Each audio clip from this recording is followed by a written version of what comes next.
கானல் நீரில் செடி வளர்த்தேன் கதையின் பாகம் 6. மிருதுளாவை கைத்தாங்கலை அழைச்சிட்டு வந்துட்டு இருந்தார் அப்பா ராஜசேகர். அதை பார்த்து அன்னபூர்ணி பதறி போய் ஓடி வந்தாங்க. என்னங்க ஆச்சுன்னு. ராஜசேகர் எதுவும் பேசாமல் ஒரு நிமிஷம் இரு அப்படின்னு சொல்லிட்டு மிருதுளாவை அவளுடைய ரூமில் படுக்க வச்சுட்டு வெளியில் வந்து பயங்கரமாக கோபமாக கத்தினார். இன்றைக்கி உன் பொண்ணு பாட்டினதை நீ பார்த்தியான்னு. அவளுக்கு எதுவுமே தெரியாது, ஆனால் ஏதோ ஒரு பிரச்சனை நடந்திருக்குன்னு மட்டும் புரிஞ்சுது. அப்போ இன்றைக்கி அப்படின்ட்டு அன்றைக்கி நடந்தது சொன்னேன். ராஜசேகரும் கம்பெனி மீட்டிங் முடிச்சுட்டு அந்த ஸ்டார் ஹோட்டலேருந்து வெளில வந்துட்டு இருந்தார். அங்கே நிறைய பார்ட்டிஸ் நடக்கும். நிறைய பெரிய பெரிய பணக்காரங்க கிட்ட பொண்ணுங்க காரில் வர்றதும் போகிறதுமா இருப்பாங்க. அது ஒரு கேஷுவலான விஷயம். நிறைய குடிக்கிறதுக்கும் அங்கே குடிக்கிறது எல்லாமே நடக்கும்.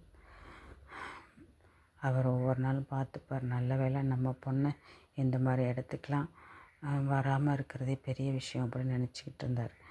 கார் எடுக்கிறதுக்கு கார்கிட்ட வரும்போது ஒரு பொண்ணு அவள் கார் எடுக்க முடியாமல் மயங்கி கீழே விழுறத பார்த்தார். கிட்ட போய் ஹெல்ப் பண்ணலான்னு போனால் அது மிருதுளாவாக இருந்தது. அவருக்கு பயங்கர ஷாக் ஆகிடுச்சு. ஐயோ, மிருதுளாவா இது அப்படின்னு. எது நடக்கக்கூடாதுன்னு நினச்சி கவலைப்பட்டுட்டு இருந்தாரோ அதுதான் நடந்தது. மிருதுளாவை அவருடைய பிஸ்னஸ் ஃப்ரெண்ட்ஸ் யாரும் பார்க்குறதுக்கு முன்னாடி காரில் பேக் சீட்டில் உட்கார வச்சுட்டு காரை வேகமாக ட்ரைவ் பண்ணிட்டு வந்தார். வீட்டுக்கு வந்த பிறகு தான் அவருக்கு மனசு கொஞ்சம் இதுவாக இருந்தது. அப்போ தான் அன்னபூர்ணிட்ட எவ்வளோ இந்த மாதிரி நடந்தது சொன்னார். இது எத்தனையோ நாள் ரெகுலராக நடக்கிறது தானே. அன்னபூர்ணிக்கு இது ஒன்றும் ஆச்சரியமாக இல்லை. அப்படியே பார்த்துட்டு இருந்தாங்க. என்ன எதுவுமே பேச மாட்டேன்றேன், நான் எவ்வளோ கோபமாக கத்திட்டுருக்கேன்னு.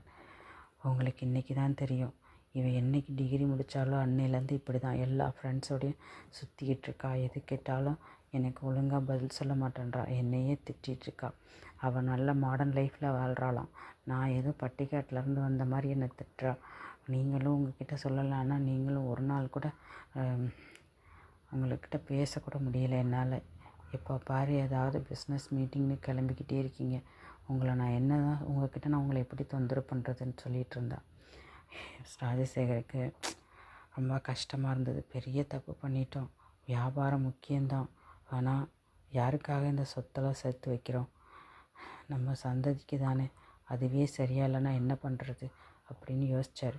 சரி இதுக்கு நான் ஒரு முடிவு பண்ணுறேன் அப்படின்னு சொல்லிட்டு, எனக்கு எதுவும் சாப்பிட வேணாம், நீ வேணால் சாப்பிட்டுட்டு தூங்கு அப்படின்னு சொல்லிட்டு எழுந்திரிச்சு கிளம்பி அவர் ரூமுக்கு வந்துட்டார். அன்னபூர்ணி ஒன்றும் சாப்பிடல, அமைதியாக உட்காந்துட்டு இருந்தாங்க. அவங்களுக்கு என்ன